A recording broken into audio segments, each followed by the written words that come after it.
আমাদের আমি 3 লাখ জনগণের প্রতিনিধি, আমার জনসাধারণকে হুমকি দেখাচ্ছে মানুষ। যখনই যাচ্ছে তখন মানুষকে বিভিন্ন ধরনের অত্যাচার করছে। আমার তাদের পাশে দাঁড়ানো দরকার। আমি বলেছি যদি কেউ মাস্তান থাকে তাহলে আমরা তার থেকে বড় মাস্তান কেন, যে আমরা ওই যে সাধারণ মানুষ তাদেরকে বাঁচাবার উদ্দেশ্যে আমরা বলছি কেন। আমি 3 লাখের প্রতিনিধি, আমার মানুষকে কেউ ভয় দেখাবে আর আমাকে ভয় সহ্য করতে হবে, তৃণমূলের লোককে ভয় দেখাবে আর আমরা জনসাধারণকে কেউ এসে মাস্তানি করবে, সেই মাস্তানির আমরা সেই ব্যবস্থা করে ছাড়ব। সেই কারণে আমরা বলেছি যে আমরা 3 লাখ আমি প্রতিনিধি, আমরা আমাদের থেকে বড় মাস্তান কেউ নেই। কেন? যে আমরা সকল মিলে এই জনসাধারণকে রক্ষা করার দায়িত্ব আমাদের, এবং আমাদের সঙ্গে পুলিশ প্রশাসন আছে, আমাদের সঙ্গে অ্যাডমিনিস্ট্রেটর আছে, আমাদের বিভিন্ন আধিকারিক আছে। আমরা যেই ধারা জায়গায় হবে সেটা লাগিয়ে তাদেরকে ঠান্ডা করে দেবো।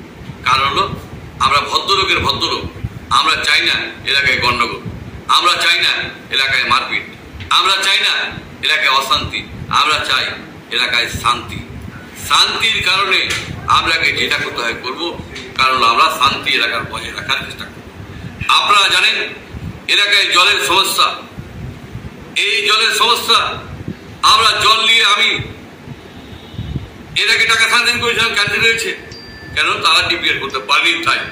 আবার আমি ওপর মহলে ডিপিআর করিয়ে প্রতিটা মানুষের বাড়িতে বাড়িতে জল যাবে। এই জলের সমস্যা, এই যে রেজাল্ট গরিব আছে টাউন সভাপতি, সবাই সমস্যা করে জল লোক পাচ্ছে না। টেন্ডার হয়ে গেছে, 15 দিনের ভিতরে স্টার্ট হচ্ছে। এবং আপনারা দেখেছেন একটা জিনিস, যে এসআর নিয়ে মানুষকে বিভ্রান্ত করা হচ্ছে, মানুষ এলাকার মানুষকে। কেউ বিভ্রান্ত কেউ করবেন, বিভ্রান্ত তো করবেন না। যার কাগজপত্র আছে, আমাদের এখানে মানুষকে বাইরে থেকে আসেনি, তাই আমরা তাদের জন্য লড়বো, যে কোনো আন্দোলন করব। কেননা আমরা সবসময় চাই মানুষের সেবা, মানবিক হয়ে কাজ করতে। কিন্তু আমরা এটা ভাববো না যে কেউ আপনাকে ধুমকি দেখাবেন না, ধুমকি দেখালে আপনার থেকে আমরা বড় ধুমকি দেখাতে পারি।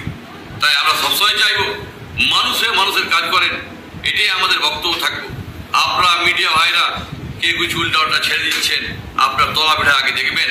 কেন জনসাধারণ যে ডিপেন্ড আছে, আপনার মিডিয়া ভাইদের কাজ কি সঠিক তথ্য তুলে ধরা, কিন্তু আপনার এটা তুলে না ধরে কোনটা কি ব্যক্তিকে কথা বললাম সেটা বলে আপনারা শুধু একটি কথা তুলে ধরেছেন, যে মানুষকে বিভ্রান্ত করছেন। এই জিনিস ঠিক নয়। আমি শান্তির প্রতীক, শান্তি নিয়ে আসি এলাকাতে মানুষের। তাই শান্তির জন্য অনেক কিছু আমাকে বলতে হয়। কেন মানুষকে যদি আতঙ্কের ভিতরে রাখি তাহলে আমি কিসের বিধায়ক? কিসের আমাদের সরকার আছে? মমতা বন্দ্যোপাধ্যায় বলেছে ডান্ডা দরকার, ডান্ডা মারতে যদি কেউ কোনো মাস্তানি করে তাহলে দরকারের মাস্তানি ওকে ডান্ডা মারলো, তারা কি পূজা করবো? আমরা ওদের বিপক্ষে আমরা সবসময় বলবো। কেন? সাধারণ মানুষকে বিভ্রান্ত করা চলবে না, কোনো ভদ্রলোককে বিভ্রান্ত করা চলবে না। আর বাড়িতে দিয়ে চলে যাবে, যে মস্তানি করবে, এগুলো আমরা সহ্য করবো না। সেই কম্পেন আমাদের এসেছে। আমরা বলেছি আপনারা সব নিশ্চিত থাকেন।